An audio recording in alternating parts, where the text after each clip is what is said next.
paano mag-turn on and off ng ating True Tone sa ating iPhone.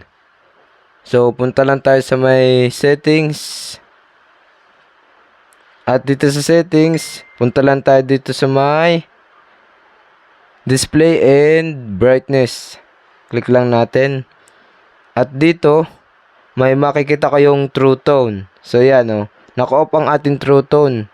Once na maklik nyo yan, magto-turn on ang ating True Tone. So, ayan. At kapag naman gusto nyo uling i-turn off, click lang uli. Para saan nga ba ang True Tone ng ating iPhone?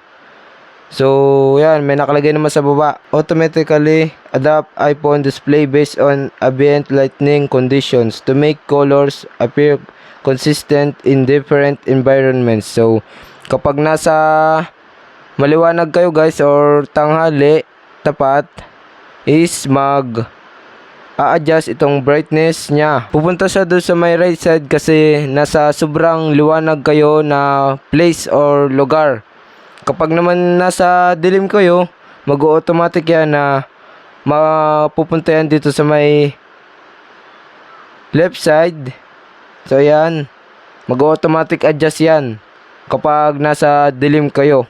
So yun lang guys, ganun lang kadali mag turn on and off ng True Tone sa ating iPhone na mobile phone.